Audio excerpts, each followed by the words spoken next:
मूळ मागणी यावर चर्चा करता येणार नाही।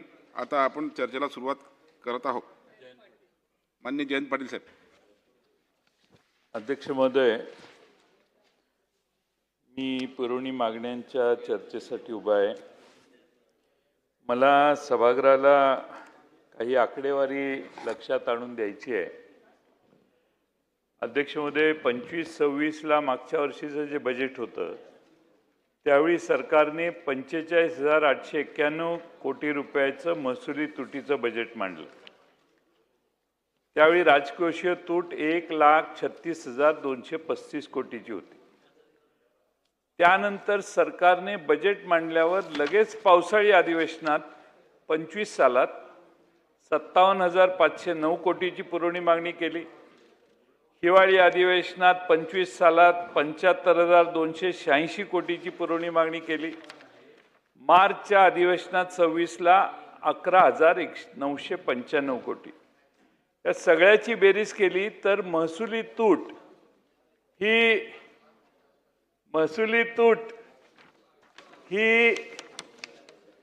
1,90,681 कोटी रुपयाची होती। अध्यक्ष महोदय, 26-27 बजेट सादर करताना ही महसुली तूट दिसायला पाहिजे होती, पण सरकारने किती दाखवली तर 37,055 कोटीची दाखवली। म्हणजे या सभागृहातल्या 288 सदस्यांनी तपकीर साहेब लक्षात घेतलं पाहिजे की मागच्या वर्षी सरकारने जे सभागृहात मांडलं त्यातले 1,53,626 कोटी रुपये खर्चच केले नाही। मग सभागृहात पुरवणी मागण्या आणताच कशाला?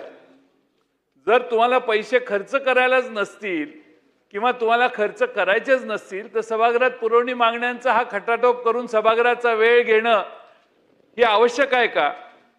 अध्यक्ष महोदय, सर्व विधानसभेच्या सदस्यांना वाटतं आपलं काम आहे, आता आपलं केलंय, सीएम साहेबांनी मंजुरी दिली आहे, आले बजेटमध्ये, आले पुरवणी मागणीत, सगळे आमदार खुश, आणि मग सगळ्यांना शेवटी असं लक्षात येतं अरे आपल्या अकाउंटवर आपल्या कामावर पैसेच फार कमी आले, 10 कोटीचं काम 1.5 कोटी झाले, मग कॉन्ट्रॅक्टरने 6 कोटीचं काम केलंय, तो 4 कोटीचा कॉन्ट्रॅक्टर काम मागे लागायला लागतो, पैसे द्या पैसे द्या।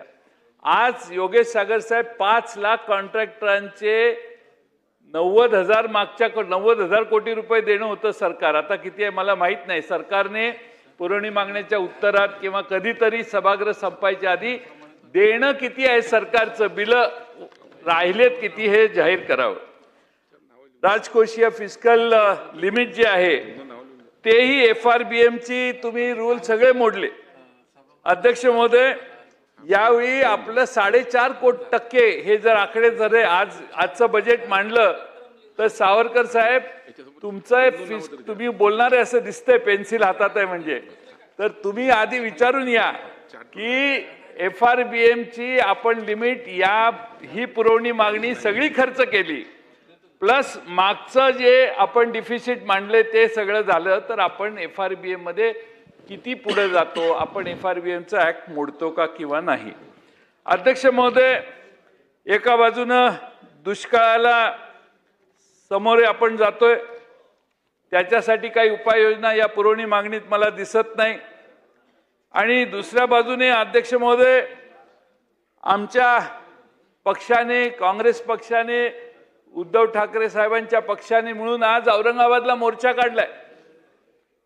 आपल्या कर्जमाफीच्या बद्दल हा मोर्चा आहे, आणि त्या मोर्चामध्ये अध्यक्ष महोदय सुप्रियाताई सुळे आमचे खासदार आहेत, प्रदेशाध्यक्ष शशिकांत शिंदे आहेत, काँग्रेस पक्षाचे प्रदेशाध्यक्ष हर्षवर्धन सपकाळ साहेब आहेत, चंद्रकांत दानवे साहेब आहेत, माजी गृहमंत्री अनिल देशमुख आहेत, राजेश भैया टोपे आहेत, कल्याण काळे आहेत, आणि रोहित पवार पण त्या मोर्चामध्ये पुढाकार घेऊन आज काम करत आहेत।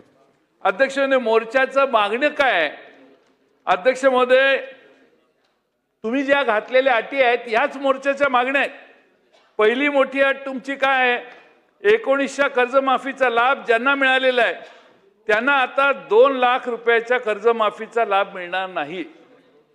त्यांना केवळ 50,000 रुपयांचे प्रोत्साहनपर अनुदान दिले जाणार। अध्यक्ष महोदय, पीक कर्ज दुसरं 2 लाख रुपयाचं पीक कर्ज आहे, ज्याला कर्ज आहे, मी काढलंय समजा, तर मी आधी 1.5 लाख भरायचे, मग 50,000 रुपयाचं अनुदान सरकार मला देणार। आता मधल्या काळात एवढी आपत्त्या शेतकऱ्यांच्यावर आल्या, कर्जबाजारी झालायत, त्याला एवढे पैसे कुठून भरता येणार? या एका अटीमुळे 36 लाख शेतकरी बाहेर जात आहेत या आपल्या कर्जमाफीच्या योजनेतनं। दुसरी अट काय? 25-26 आणि 26-27 या दोन्ही वर्षाचे कर्ज नियमित भरले असेल तरच प्रोत्साहनपर अनुदान मिळेल। म्हणजे 2 वर्ष तुम्ही रेग्युलर असला तरच प्रोत्साहनपर अनुदान मिळेल।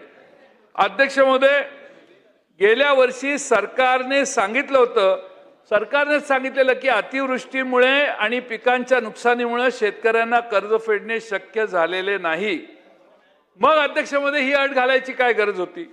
नैसर्गिक आपत्तीमुळे कर्ज भरता आलं नाही, ज्या शेतकऱ्याला मदत करण्याची इच्छा सरकारची आहे असं आम्ही मानतो, त्या शेतकऱ्याला वेगवेगळ्या अटी घालून सरकार शिक्षा देण्याचं काम करते।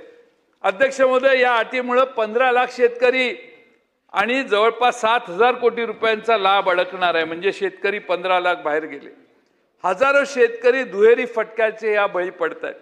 ना कर्जमाफी ना प्रोत्साहनपर अनुदान। सरकार काय म्हणतं? ही कर्जमाफी ऐतिहासिक आहे। आता ऐतिहासिक अशी कोणती कर्जमाफी झाली आहे ज्यात लाखो शेतकऱ्यांना बाहेर ठेवतोय आणि आपण आपल्या योजनेला ऐतिहासिक म्हणतोय?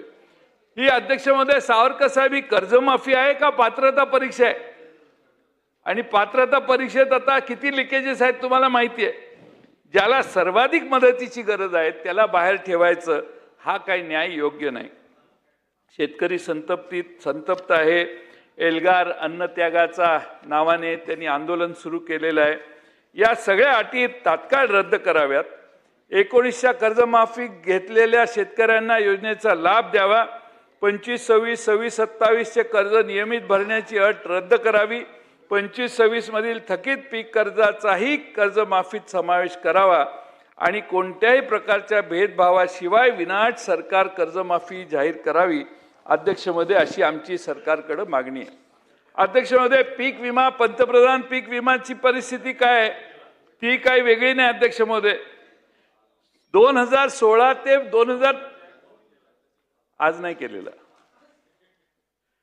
2016 ते 2025 योगेश सागर साहेब, तुम्ही हा मुद्दा ऐका। 2016 ते 2025 विमा कंपन्यांनी राज्यातल्या शेतकरी, राज्य सरकार आणि केंद्र सरकारकडून 56,800 कोटी रुपयाचा प्रीमियम जमा केला। सरकारने विधानसभेत लेखी उत्तरात दिलेलं आहे, एकट्या 22 पासून या पीक विमा कंपन्यांनी तब्बल 6,944 कोटी 11 लाख रुपयाचा निव्वळ नफा मिळवलेला आहे। म्हणजे महाराष्ट्रातल्या जनतेने, शेतकऱ्यांनी विमा योजनेचा लाभ घेण्यासाठी प्रीमियम भरायचा, म्हणजे सरकारच भरतं आता प्रीमियम। आणि अध्यक्ष महोदय, विमा कंपन्यांना 6,944 कोटीचा फायदा व्हायचा, हे गंभीर आहे असं मला वाटतं। आणि त्यामुळे अध्यक्ष महोदय, आपण शेतकऱ्यांना जाऊन विचारा, वेगवेगळे निकषाची बोट दाखवतात आणि ऐनवेळी भरपाई तोकडी देतात आणि कंपन्या आता मालामाल व्हायला लागलेल्या आहेत। अध्यक्ष महोदय, नैसर्गिक आपत्ती आल्यावर 72 तासाच्या आत ॲपवर तक्रार नोंदवा अशी एक त्यांची प्रोव्हिजन आहे।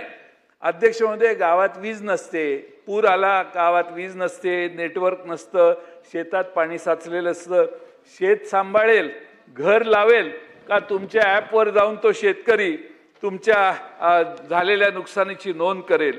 कंपन्यांचे सर्व्हेयर शेतात वेळेवर कधी पोचत नाहीत, पोचले तर नुकसान कमी दाखवण्याचा प्रयत्न करतात। आणि यांना अट काय आहे सावरकर साहेब, की प्रत्येक तालुका आणि जिल्हा पातळीवर त्यांनी त्यांची कार्यालय चालू केली पाहिजेत। विमा कंपन्यांनी प्रत्येक तालुक्यात विमा कंपनीचे कार्यालय बंधनकारक आहे। शेतकऱ्याला कुठं तक्रार घेऊन जायची हेच कळत नाही। आणि म्हणून सरकारकडे अध्यक्ष महोदय मी मागणी करतो की 6,944 कोटीचा नफा कमवणाऱ्या कंपन्यांनी प्रत्यक्षात किती शेतकऱ्यांचे क्लेम तांत्रिक त्रुटी दाखवून फेटाळले याची माहिती सभागृहासमोर जाहीर करा. हा ते तुम्ही हे माझ्या वतीनं बोला, माझा नंतर तुम्हीच बोलणार असा माझा अंदाज आहे. त्यामुळे हे भाषण पुढे कंटिन्यू तुम्ही कराल. बसून बोलू नका. घ्या सुरू करा मान्य. अध्यक्ष महोदय,